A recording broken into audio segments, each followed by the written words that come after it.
Bienvenue dans Xi Jinping son histoire, une série de podcasts présentant les nombreuses expériences professionnelles de Xi Jinping à différents niveaux du gouvernement chinois, afin de découvrir comment son leadership et sa pensée en termes de gouvernance ont progressivement pris forme.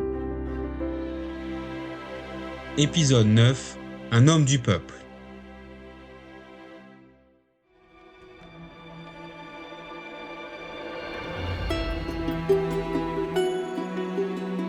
Xi Jinping a travaillé au niveau local pendant des années. C'était un dirigeant qui vient du peuple.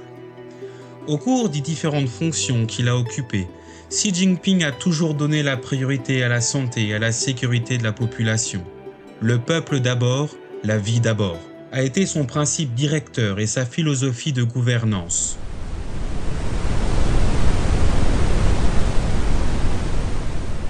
En juillet 1992, la rivière Minjiang, dans la province du Fujian, au sud-est de la Chine, avait connu la pire inondation depuis un demi-siècle.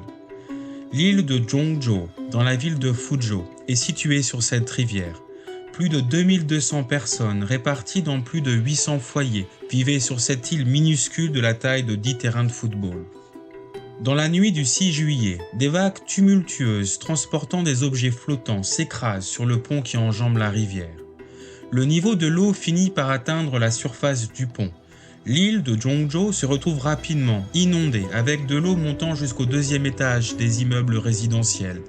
Les habitants bloqués à l'intérieur s'entassent près des fenêtres des deuxième et troisième étages, appelant à l'aide. Xi Jinping, alors secrétaire du comité du Parti communiste chinois PCC pour la ville de Fuzhou, se précipite dans la région dès qu'il prend connaissance de la situation. Face aux eaux torrentielles, Xi explique que la priorité absolue est de sauver les résidents bloqués. Il mobilise toutes les ressources disponibles pour les opérations de sauvetage et fait même appel aux forces aériennes de l'armée populaire de libération pour obtenir l'aide d'hélicoptères afin d'évacuer les habitants bloqués sur l'île. Les équipes de secours arrivent rapidement et traversent l'île aussi vite que possible. Elles secourent d'abord les personnes âgées et les enfants, avant de monter sur les toits ou de s'approcher des fenêtres pour aider les personnes bloquées dans les habitations.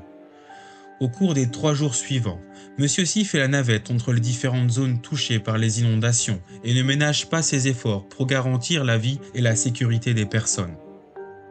3 jours plus tard, les 2202 habitants bloqués sur l'île de Zhongzhou sont mis en sécurité sans qu'aucune victime ne soit à déplorer.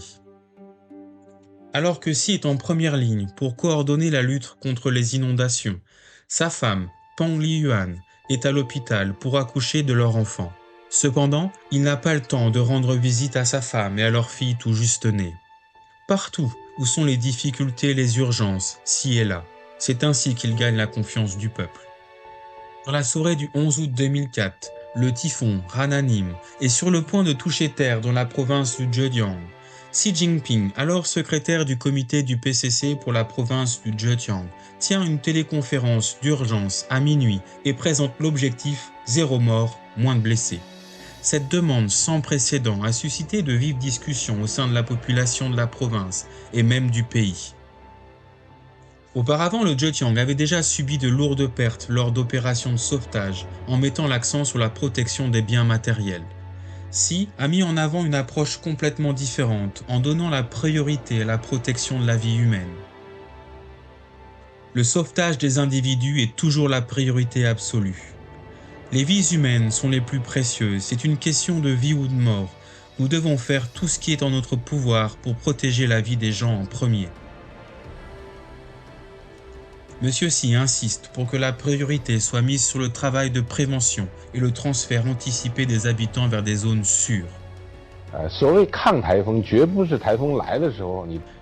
travail des secours face au typhon ne consiste pas seulement à se précipiter sur les lieux lorsqu'ils frappent, mais aussi à prendre les précautions nécessaires avant leur arrivée.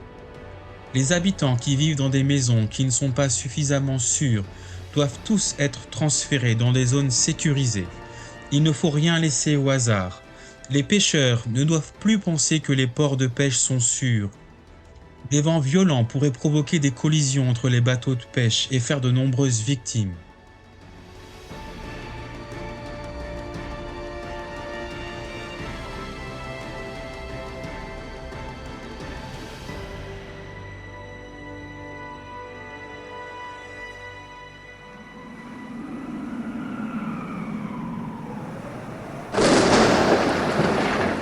Le 10 août 2006, le super typhon Saomai touche terre dans la ville de Wenzhou, dans la province de Zhejiang.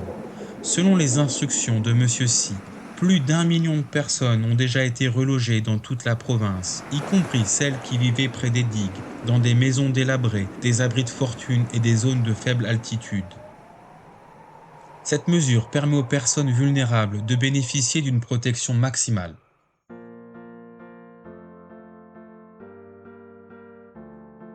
Xi Jinping est un ami du peuple digne de confiance qui ne se contente pas de protéger les vies dans des situations d'urgence, mais qui se préoccupe également des besoins fondamentaux de la population. Il déclare : « Les aspirations du peuple à une vie meilleure sont au centre de nos efforts. » Un jour de mars 1984, Xi, alors secrétaire du comité du PCC pour le district de Jiangding, dans la province du Hebei, au nord de la Chine, effectue une tournée d'inspection de bâtiments scolaires dans les villages. Il arrive d'abord dans le village de Beitia, un village relativement aisé à l'époque. Cependant, il est choqué par ce qu'il voit. Le portail de l'école du village est effondré et les tuiles du toit des salles de classe sont cassées. Pas une seule vitre n'est intacte, les portes ne ferment pas correctement et les élèves sont entassés dans les salles de classe, certains s'asseyant à même le sol faute de chaises. Xi perd son sang-froid. Il élève la voix et interroge le responsable du village et le directeur. « Comment avez-vous pu laisser faire cela? C'est incroyable! Comment pouvez-vous laisser une école dans un tel état? Je sais, la rénovation de l'école a pris du retard. Nous n'avons pas été assez attentifs d'ici à ce que... D'ici quand? Vous devez commencer à travailler sur ce problème dès maintenant et faire part de vos plans au bureau de l'éducation du district au plus tard la semaine prochaine. Vous devez commencer par les murs de la cour, les ampoules, les vitres, les bureaux et les chaises en bois. Une école primaire ne devrait jamais ressembler à ça, pas avec les ressources dont vous disposez dans le village. Vous avez ce qu'il faut pour améliorer l'école. Si la situation est toujours la même dans un mois, vous serez démis de vos fonctions. »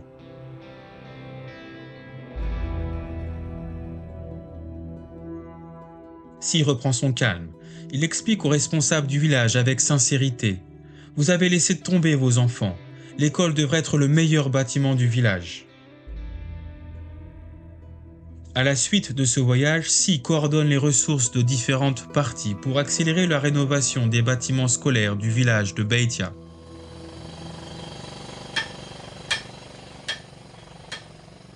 Le 1er juin 1986, journée internationale de l'enfance, les élèves de l'école primaire du village de Beitia ont leur première classe dans le bâtiment à 2 étages nouvellement construit.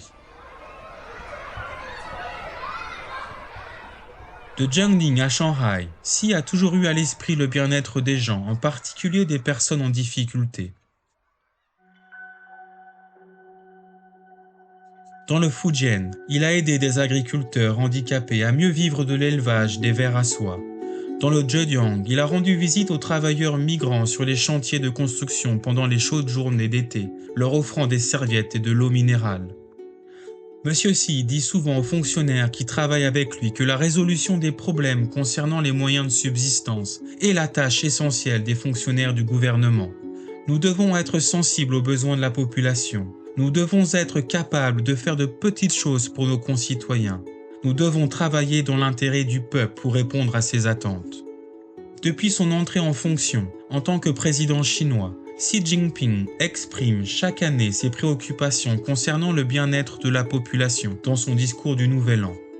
À ses yeux, c'est ce qui compte le plus.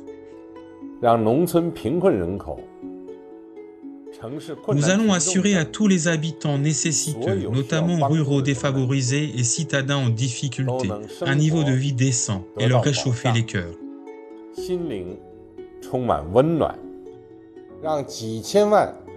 Sortir des dizaines de millions de ruraux de la pauvreté et les aider à mener une vie décente reste pour moi une obligation morale et affective.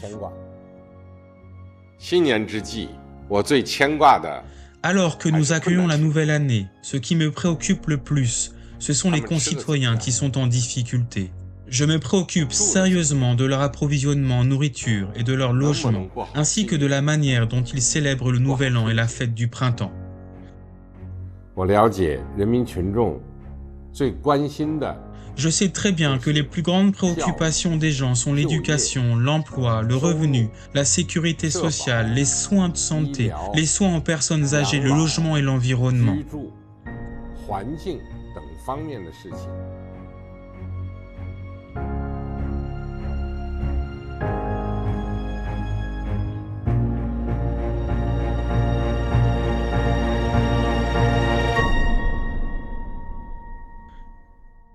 Au cours des décennies passées à travailler dans diverses localités, Xi Jinping s'est consacré de tout cœur à la population, ce qui lui a valu la confiance et l'amour de celle-ci.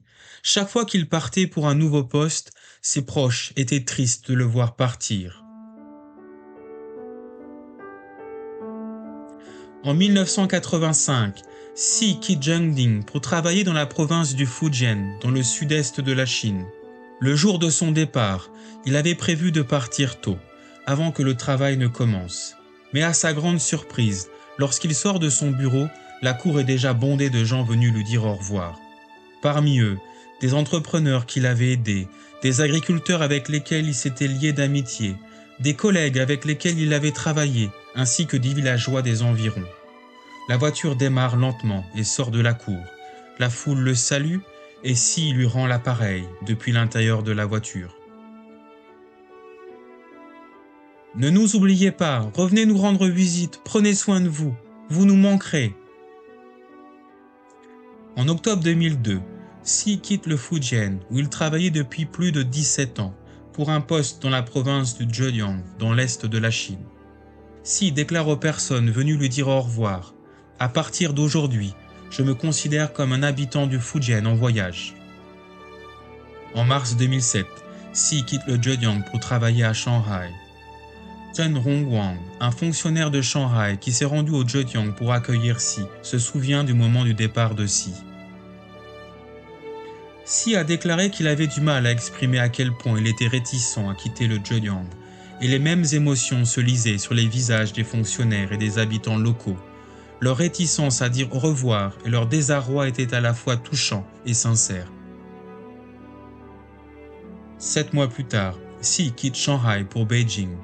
Bien que son mandat ait été de courte durée, Xi est connu et aimé des habitants de Shanghai. Ils ont déclaré « Xi Jinping a un rapport naturel avec les gens et sa sincérité est tout à fait authentique. » Lorsqu'il travaillait à Shanghai, Xi disait souvent « Nous devons chérir le peuple de la même façon que nous aimons nos parents. Nous devons travailler dans l'intérêt du peuple et le conduire vers un avenir meilleur. » Et de continuer. Nous devons compatir avec le peuple, et il nous sera impossible de bien manger et de bien dormir en sachant qu'ils mènent encore une vie difficile. Nous trouverons alors 1000 façons de résoudre leurs problèmes. Ces remarques trouvent un écho auprès du peuple chinois. En l'espace de plusieurs décennies, Xi Jinping est passé du statut de jeune fonctionnaire local à celui de dirigeant de la Chine, mais son dévouement pour le peuple n'a jamais cessé.